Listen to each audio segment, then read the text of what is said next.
What's up, everybody? This is Michael. Happy weekend. Happy Saturday to you. Oh, I'm sorry. It's not a Saturday. It's Friday. See, that's how confused I am. That's how busy I've been.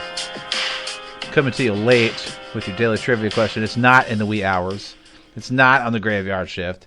It's actually in the middle of the day. But once again, I forgot my... Well, I didn't forget. I was just busy. It's been so crazy. Stuck at home doing homework right now. I got tired of it. Decided to get my trivia question in. Oh my gosh.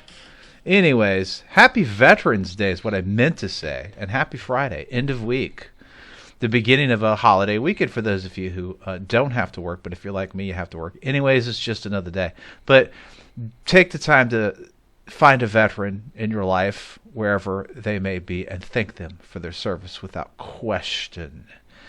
And that'll tie into a trivia question later on. How about that? So, without further ado, the answer to the previous trivia question was the one and only Mr. Walt Disney. Now, this is fascinating stuff about this character. Everybody knows who Walt Disney is, right? So, on November 10th of 1941, the one and only Walt Disney secretly began serving as an informant for the FBI, the Federal Bureau of Investigation, the one and only. That was the focus of the trivia question. At this time, communism was on the rise, right? Red Scare era. Around the world, in this country especially, American officials were concerned about these ideals spreading into society.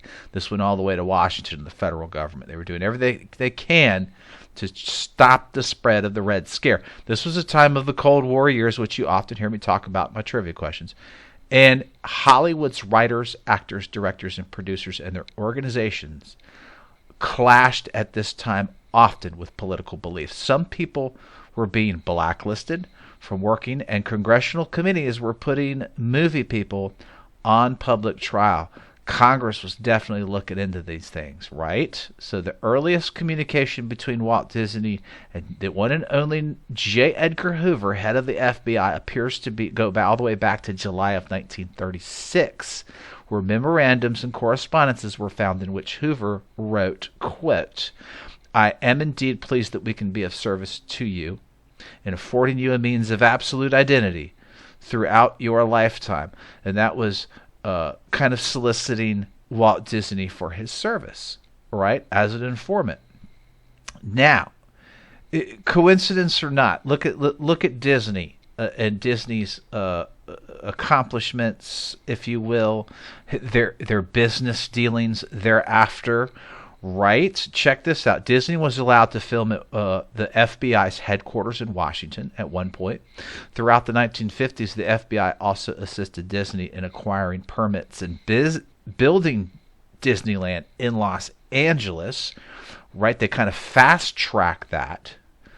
Okay, Hoover actually helped write the script for one of the Disney films, J. Edgar Hoover himself, called Moon Pilot. The film depicted young children looking up to FBI agents and portraying them as American idols. Imagine that. Okay, 3 episodes of the Mickey Mouse Club, which we all grew up with.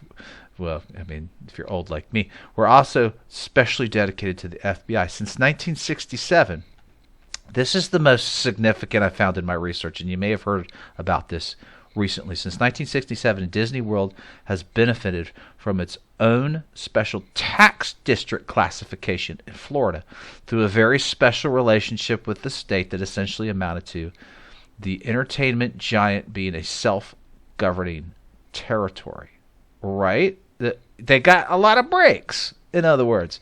This was recently rescinded. This was recently in the news as being rescinded due to a bunch of social and political issues. However, this, when it was in existence, allowed Disney to oversee its own building code and issues permits, a privilege that is not afforded anyone, for that matter. It eliminated layers of red tape during the construction process. Now, was that a coincidence or not? Because of his relationship with the FBI as an informant and his friendship, if you will, his hand-in-hand with J. Edgar Hoover. Some talking heads and researchers go as far as to classify Disney's role as an informant as some sort of relationship between the movie industry and the state in the form of a mysterious state-sponsored entertainment propaganda conspiracy of sorts. right? Now, some people say, bro, it ain't that deep. All right. But some people go that far in books and in articles that have been written on the subject. Okay. And they list all of those boxes that I just checked off.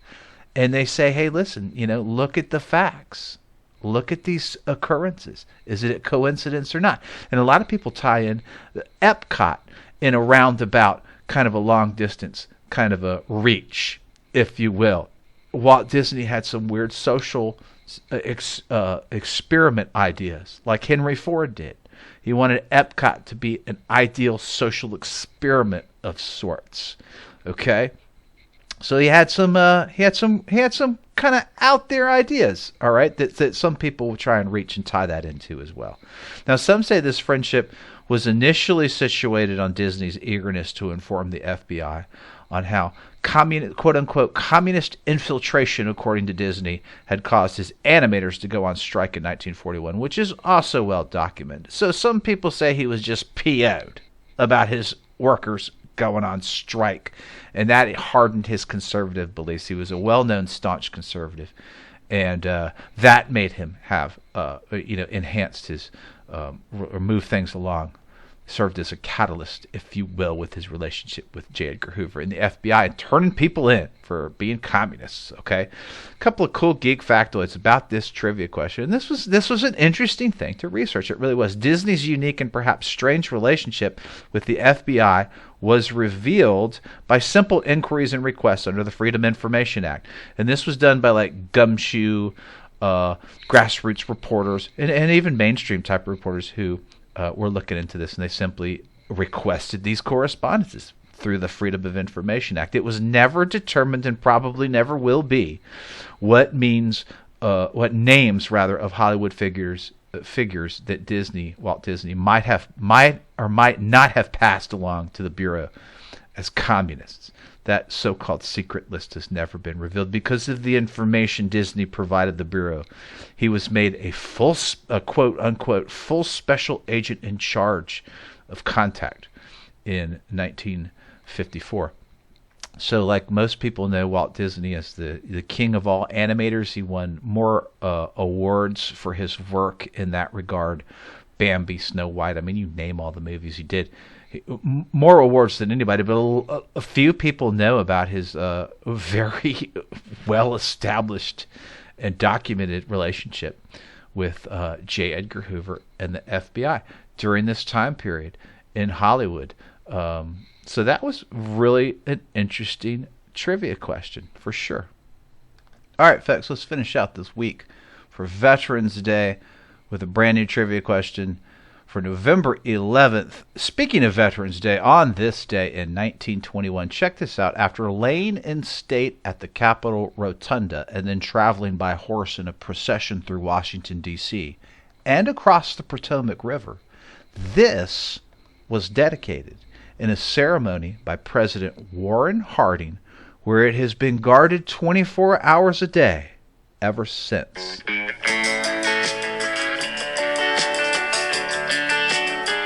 Folks, have a good Friday. Have a fabulous weekend. Don't stay stuck inside all weekend like me doing homework. Go have some fun. You deserve it. You guys look out for each other. Thanks for all you do. And peace out.